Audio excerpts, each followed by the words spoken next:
Good morning, Cullman. Thank you for joining us on Cullman Today.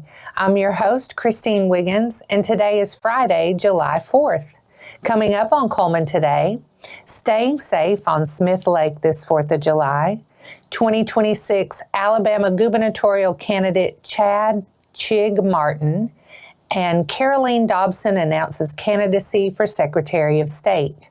All of this plus sports, weather, and more. Now let's take a closer look at the top stories happening in Cullman today. As folks head to Smith Lake for this 4th of July weekend, safety is the top priority. Boating is a favorite summer pastime on the lake, but it comes with serious responsibilities. Officials urge everyone on board to wear a life jacket, stay at safe speeds, and use proper lighting after dark. Boating under the influence isn't just illegal, it's dangerous and can be deadly. The Alabama Law Enforcement Agency says its Marine Patrol Division will be out in full force as part of Operation Dry Water, a national effort to remove impaired boaters from the water. They say alcohol impairs vision, balance, and reaction time, and natural elements like wind, sun, and motion can make those effects even worse. It's risky not just for drivers, but for passengers too. Fireworks are another popular tradition on the lake, but they should only be used in safe, designated areas. Never light them on a boat or dock, and always have water or a fire extinguisher nearby. Be mindful of local burn warnings and avoid launching near trees or crowds. Other outdoor reminders: don't swim at night, never leave a campfire or grill unattended, stay hydrated and wear sunscreen. Keep a first aid kit nearby and expect traffic on roads and water. And before you leave, clean up your area. Trash, leftover fireworks, and food waste can harm wildlife and pollute the lake.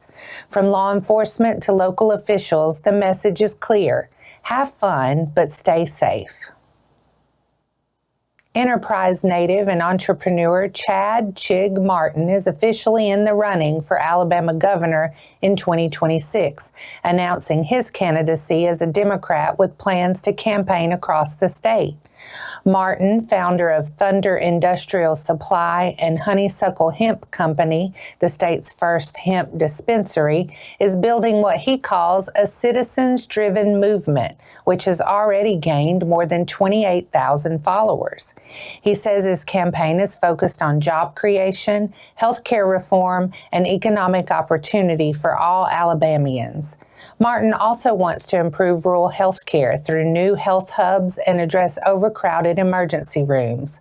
On infrastructure, he plans investments in roadways, broadband, and wastewater systems, especially in underserved areas like Alabama's Black Belt region.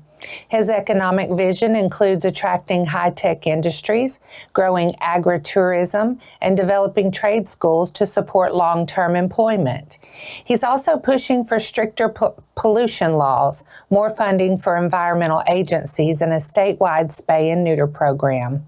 On education, Martin supports creating a state lottery and proposes 4 gaming and entertainment zones, each with amusement parks, concerts, and job opportunities, so that every Alabamian lives within 2 hours of a destination.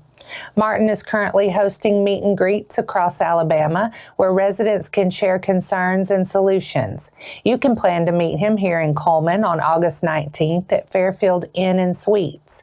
Visit chadchigmartin.com for event details.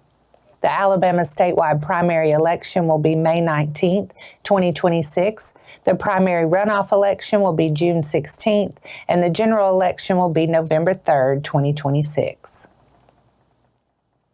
Montgomery attorney Caroleene Dobson is officially entering the 2026 race for Alabama Secretary of State, running as a Republican in the upcoming primary.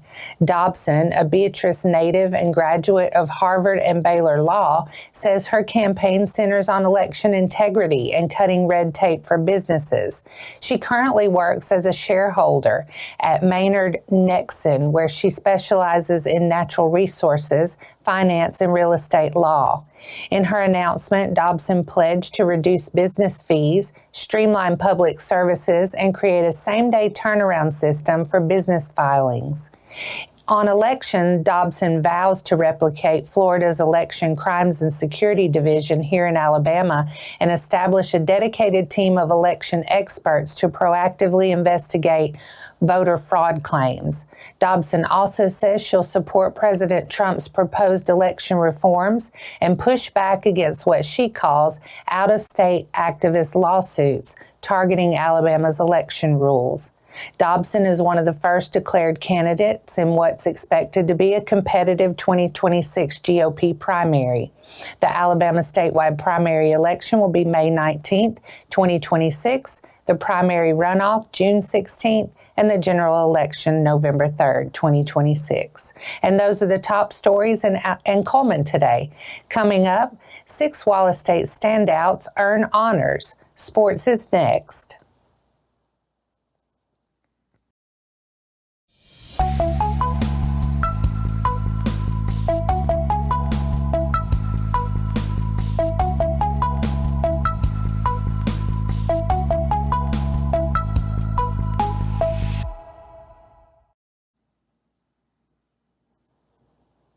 Welcome back.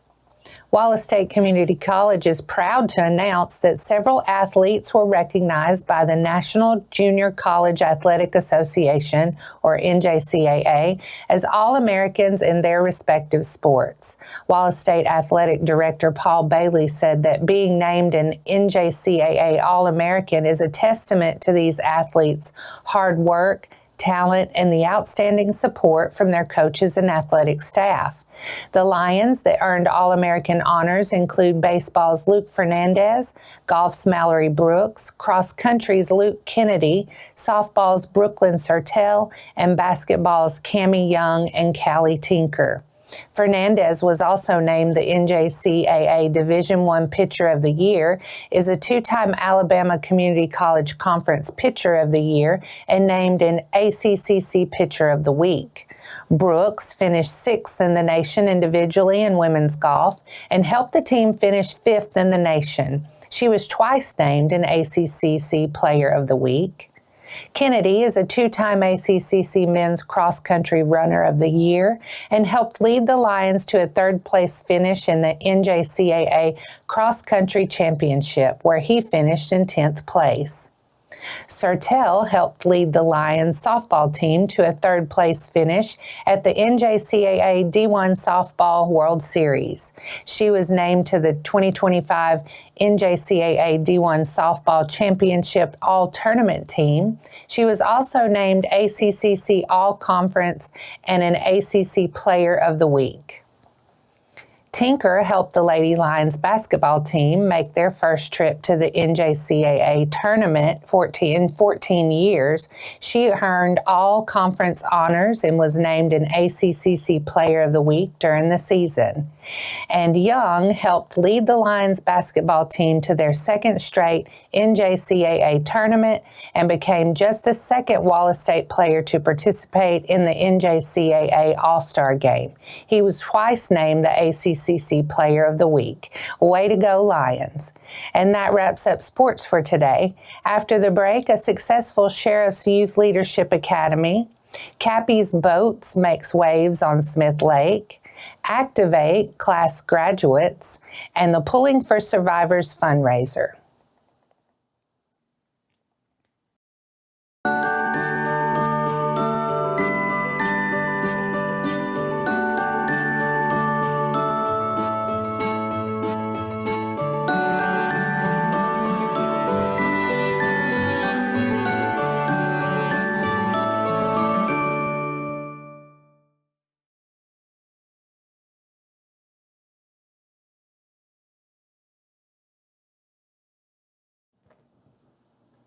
Welcome back.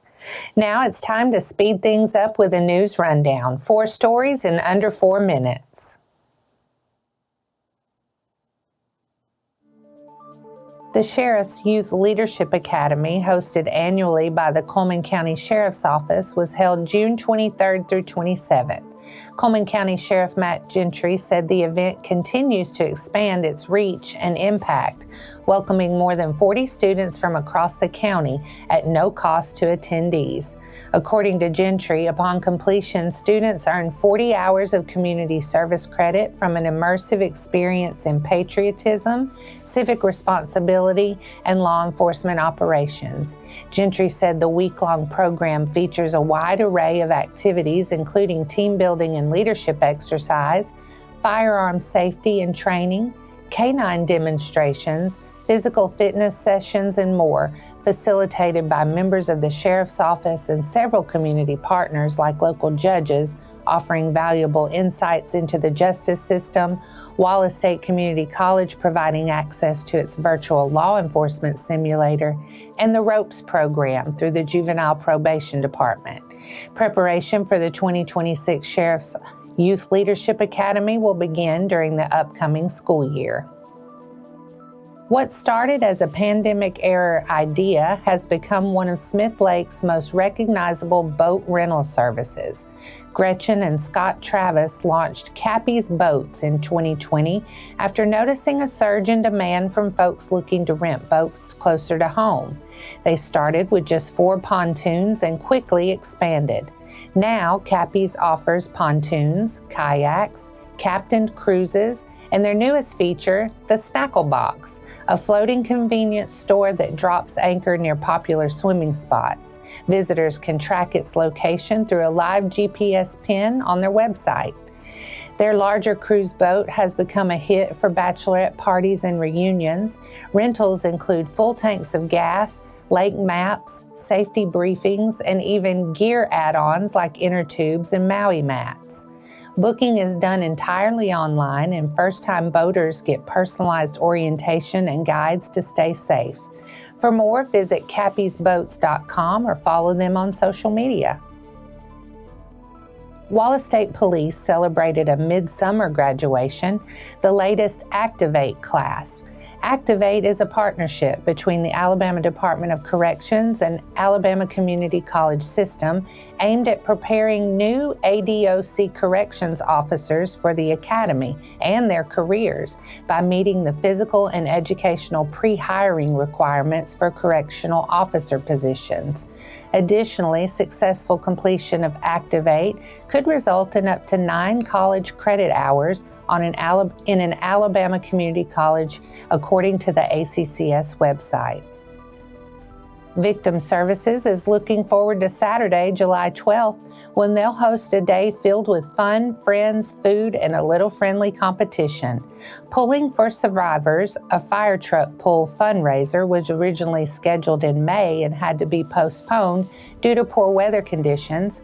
Teams will compete to see who has what it takes to haul a 44,000-pound fire truck down 50 feet of glory, all to benefit Victim Services of Cullman and support survivors of domestic violence right here in our community. The fun starts at 10 a.m. at Heritage Park with food trucks, music, bounce houses, and more. And that's your 4 stories in under 4 minutes.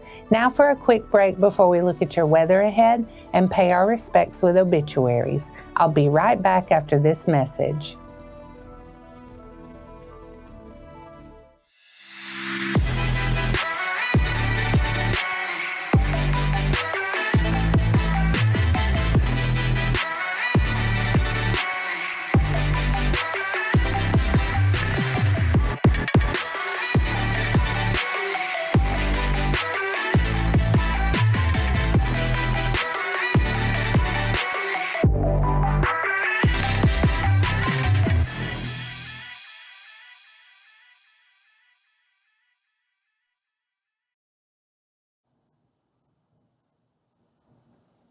Let's take a moment to pause and remember those who lost their lives this week.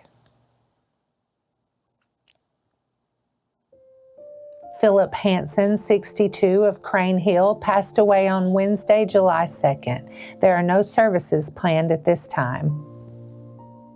Keith Wayne Jones, 77, of Hanceville, passed away on Tuesday, July 1st. Funeral service will be at 1 p.m. on Monday, July 7th at Cullman Heritage Funeral Home, with burial at Antioch Baptist Cemetery in Fairview. Visitation will be from noon to 1 p.m. on Monday at Cullman Heritage Funeral Home. Douglas Michael Liepert, 55, of Holly Pond, passed away on Wednesday, July 2nd. A viewing will be held on Saturday, July 5th at Hanceville Funeral Home from 2 to 4 p.m. with service following the viewing. No graveside services will be held. Dwinell Floyd DeJude, 47, of Vinemont, passed away on Thursday, June 26th. A Mass of Christian burial will be held on Saturday, July 12th at 10 a.m. at Sacred Heart Catholic Church. The family will receive friends after the 9 a.m. rosary service. He will be laid to rest at Jones Chapel Community Cemetery. Our thoughts and prayers go out to their friends and families. Let's take a look at your weather forecast. The 4th of July weekend is shaping up to be gorgeous. For your Independence Day, sunny skies with a high near 91. And for fireworks displays tonight, mostly clear with a low around 70. Saturday, sunny with a high near 91. Saturday night, mostly clear with a low around 69. Sunday, sunny with a high near 91. And Sunday night, mostly clear with a low around 69. And that wraps up today's edition of Cullman Today. Thank you for sharing your morning with us, and remember to stay connected by following us on social media and visiting CullmanTribune.com for the latest from our community. We'll see you bright and early Monday morning at 6:30 a.m. I'm Christine Wiggins with Cullman Today. Have a wonderful weekend, Cullman.